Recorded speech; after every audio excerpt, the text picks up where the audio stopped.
उसके बाद आता है वेगनार्स ग्रैनुलोमाटोसिस। इसको हम कहते हैं ग्रैनुलोमाटोसिस विद पॉलीएंजाइटिस। अब याद रखिएगा कि इसके अंदर जो इन्वॉल्व होती है ना चीज़ें, वो होती हैं upper respiratory tract, lower respiratory tract और रीनल। अब सबसे पहले है जी अपर रेस्पिरेटरी ट्रैक में क्या क्या होता है। अपर रेस्पिरेटरी ट्रैक में आपको साइनसाइटिस होता है, राइनाइटिस होता है, इसके अलावा ओटाइटिस मीडिया होता है, ओरल अल्सरेशन होती है, नेजल म्यूकोजल अल्सरेशन होती है, ये अपर में होते हैं। अब ग्रेनुलोमेटोसिस है तो ग्रेनुलोमा का वर्ड याद रखिएगा कि लोअर रेस्पिरेटरी ट्रैक में आपको पल्मोनरी इन्फिल्ट्रेट मिलते हैं, आपको ग्रेनुलोमा फॉर्मेशन मिलती है, आपको हिमोप्टोसिस होती है, आपको जो है ना वो पल्मोनरी हेमरेजेस हो सकते हैं।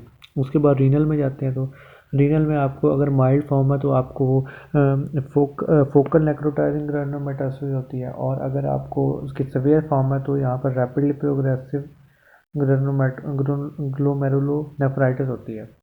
ठीक है, तो तीन चीज़ें हो गई, upper respiratory tract, lower respiratory tract और यहाँ पर किडनी।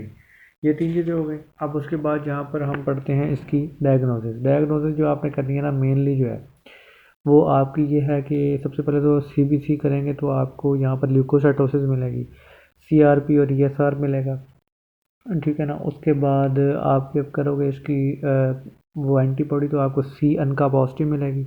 चेस्ट एक्सरे करोगे तो आपको वहाँ पर पल्मोनरी इन्फिल्ट्रेट मिलेंगे, नोड्यूल्स मिल सकते हैं। उसके अलावा रीनल इन्वॉल्वमेंट जब हो चुकी है तो मतलब वहाँ पर ग्लोमेरुलोनेफ्राइटिस हो चुका है तो आपको वहाँ पर प्रोटीन यूरिया मिल सकता है, हीमाचूरिया मिल सकता है, यूरिया क्रिएटिनिन इंक्रीज मिल सकता है। ठीक है, उसके बाद जब आप लंग्स और साइनस में जाओगे तो वहाँ पर आपको जो है ना वहाँ पर ग्रेनुलोमेटस इन्फ्लामेशन आपको मिलेगी वेसल्स की। ट्रीटमेंट आपने वही करनी है क्योंकि ये ऑटो इम्यून टाइप है, तो आपने वहाँ पर साइक्लोफॉस्फामाइड, स्टीरॉइड्स और मेथोट्रेक्सेट एजाथायोप्रिन देनी है, चार चीज़ें हैं। उसके बाद आती है श्रग-स्ट्रास सिंड्रोम। श्रग-स्ट्रास सिंड्रोम जो है वो similar to that of the Wegener's granulomatosis है, लेकिन इसमें सिर्फ और सिर्फ दो चीज़ों का इजाफा होता है कि इसमें एक तो एस्थमा होता है और इयोसिनोफिलिया होता है, बस। बाकी इसको वही कहते हैं इयोसिनोफिलिक ग्रेनुलोमेटोसिस विद पोलिंजाइटिस। वर्ड इसका बिल्कुल बिल्कुल वही है, लेकिन इसमें सिर्फ इयोसिनोफिलिया हुआ है। तो क्लिनिकल फीचर्स क्या होंगे, इसके एस्थमा होगा, कार्डियक, सिर्फ और सिर्फ इसमें एस्थमा और एक कार्डियक इन्वॉल्वमेंट इंक्रीज होती है, बाकी सारा वही है। वही ग्लोमेरुलोनेफ्राइटिस होगी, मोनोन्यूराइटिस मल्टीप्लेक्स होगा, कार्डियक इन्वॉल्वमेंट होगी। अच्छा, उसके बाद डायग्नोसिस आप वही करेंगे, यहाँ पर ल्यूकोसाइटोसिस बड़ी होगी। उसके अलावा इयोसिनोफिलिया स्पेशली इंक्रीज होगा, यहाँ पर इयोसिनोफिल्स इंक्रीज होंगे। इसके अलावा सी और पी एन का इंक्रीज होंगे। उसके बाद बायोप्सी जब आप देखेंगे तो आपको वही ग्रेनुलोमेटस इन्फ्लामेशन मिलेगी।